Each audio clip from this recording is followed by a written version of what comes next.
Hey guys, just wanted to do my reaction video to Arrow Season 7, Episode 11, Past Sins. So, show continues from where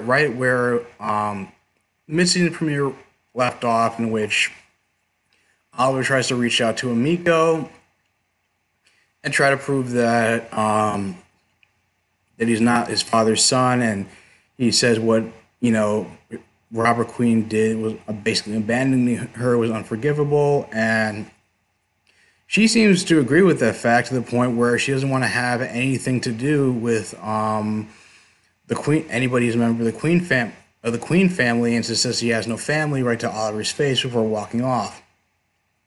Felicity tries to keep encouraging him to continue reaching out. That's going to take some time, blah blah blah. I have to say, like, for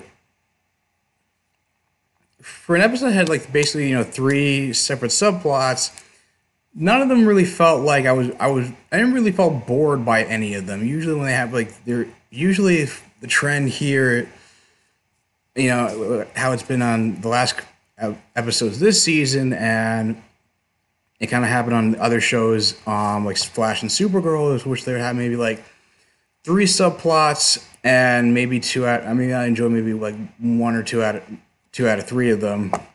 This one I found them all equally enjoyable, albeit Laurel's subplot being a little bit confusing with that. I'll get to that one in a bit.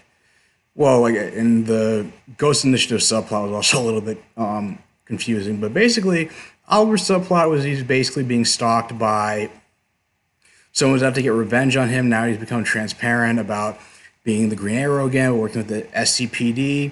He kidnaps, I guess like a talk show host that was interviewing him, and after doing some investigating, they found out the name of the guy is, I think, Sam, basically like Sam Rocket, or not Rocket.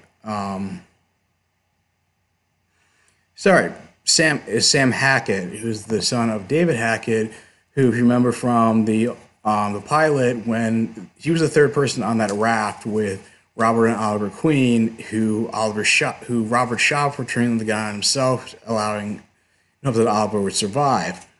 And considering his I guess all the files on him, how he told the story to Dr. Parker, who was behind that illegal experimentation on level 2 in Slapside, as I guess it was released to the public because of his criminal activity. After Dr. Parker being exposed, now Sam wants to get revenge on Oliver because he blames him for why his father was dead and why Robert was forced to kill his dad. And he's actually been operating under using his dad's name to get hired at an electrical company, and also use an electrical engineering background and basically create a weapon, which it seems like it gave him some depth and connection to Oliver's past.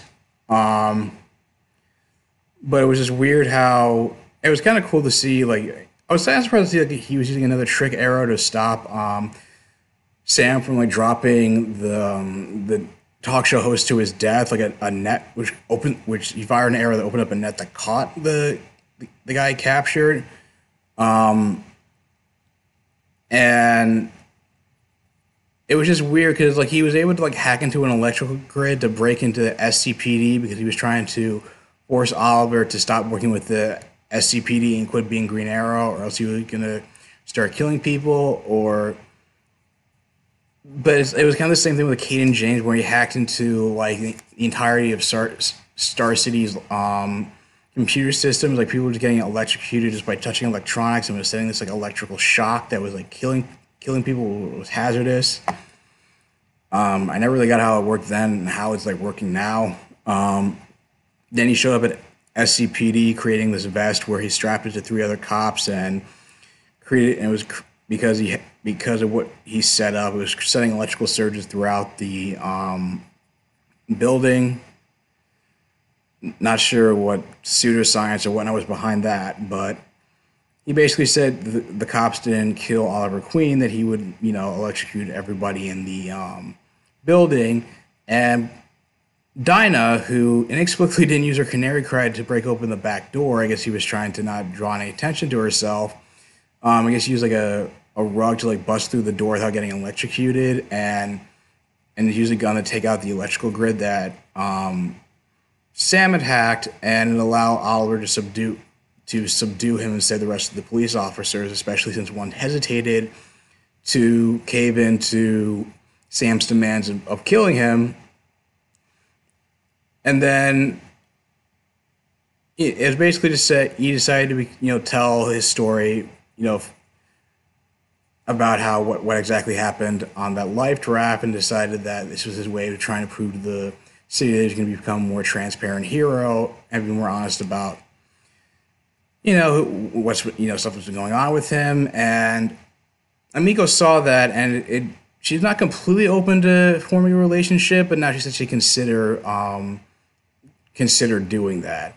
Laurel, Black Siren's subplot was that she was being stalked by a guy known as Brett Collins. On Earth 2, she knew Brett Collins as the drunk driver responsible for killing Earth 2 Quentin. And now it just seems like she was apparently inexplicably made his way to Earth 1 from Earth 2 and was stalking her and trying to get back at her. And eventually she turned to Felicity. And even though she was trying to be kind of guarded about what their history was, it was the fact that Felicity almost caught Laurel trying to kill Brett in the alley, reminding her that she's the DA. She can't go around playing judge, jury, and executioner. And then she broke down feeling guilt-ridden, that explaining how after she got her canary cry on Earth 2, she tracked down Brett and killed them in order to avenge Quentin. And they did get a brief flashback to that encounter, surprisingly, but and it was a little bit admittingly cliche when she was talking about how it's like, oh, they got into a fight about her Quentin not picking up her birthday cake, and the last thing she said to him was, "I hate you," and that's when he went out driving to go pick it up and got hit by Brett, and feeling guilt-ridden about it. And Felicity told her it was not her fault. Eventually, by going to Dinah to talk about it turns out that apparently Earth 1, it was confusing. Apparently, like, the Earth 1 Brett Collins was arrested for drunken disorderly conduct, and the Earth 2 version died on his front porch 5 years ago. So it's admitted. So it's okay. So at first, I was kind of like, okay, so how do they know? So then, was that the Earth 1? So I guess that was the Earth 1 version of stalking Laurel, thinking it was the Earth 1 Laurel, and like, why was he stalking him specifically if that was the case? And like, what kind of history did he have with the Earth 1 Laurel? And apparently, just like messages that were being left on in Laurel's office and on her car window, apparently somebody else is leaving messages for Dinah, and somebody is stalking her as well. If so, is this supposed to be Stanley? Because they did mention he was going to come back for episode 13. Or, what's going... I guess, like, it was kind of confusing, like, what's going on. Like, it had, like, a lot of unanswered questions that kind of made my head spin a little bit. And then there's still plot involved. The Ghost Initiative being run by Diggle and Lila, which is basically, Suicide Squad under a different name, with the members including Ricardo Diaz, Joe Wilson, Carrie Cutter, and she's like, and China White, and Curtis reluctantly was trying to like test give everybody a sedative and test the bombs in their necks to make sure they were working, but of course, apparently it backfired, as Diaz had immunity because of the super strength serum he took, which always seems to come and show up as be effective as the plot demands. It's never consistent. But he broke out all the other Suicide Squad members and telling them that Argus needed them alive, but but they didn't need them alive. So basically, they fought their way through all the guards, and Diaz, being selfish enough, kind of took an opportunity to escape and not look out for the other Suicide Squad members, and supposedly snap Curtis's neck, which I was shocked by before, hijacking a van. And it was especially still kind of frustrating just how much they wrote Curtis as completely unable to fight without T-spheres. And so he was like driving off, and of course, I was thinking to myself, okay, no, this has got to be, Curtis isn't dead. There's got to be like more to the story. It's got to be fake. He's faking his death or something like that. And when he gets on the phone, he gets a phone call from Curtis, and it turns out that all of a sudden he was in a virtual reality simulation to keep Diaz docile.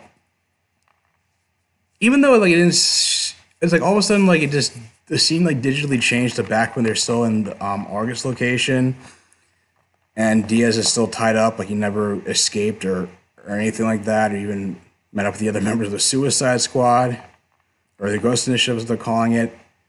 But it was kind of weird. It wasn't like he was wearing like a VR headset, or like his head was kind of like strapped to anything, a la in the Matrix, a la they do when they plug their heads into the Matrix.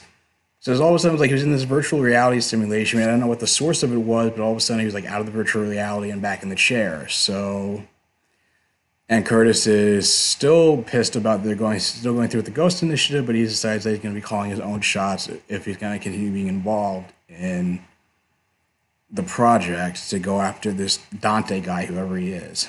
So,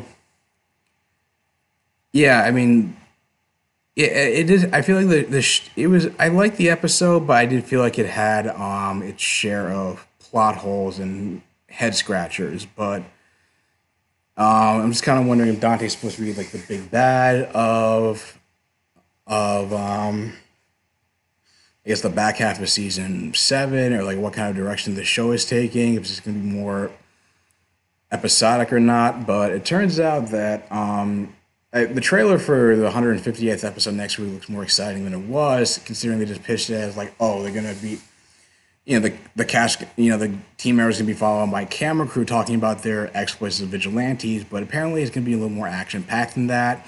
Maybe that was a misleading synopsis. Who knows? But in any case, it looks like it's gonna be a pretty awesome episode next week. But what do you guys think of the episode? Which subplot was your favorite?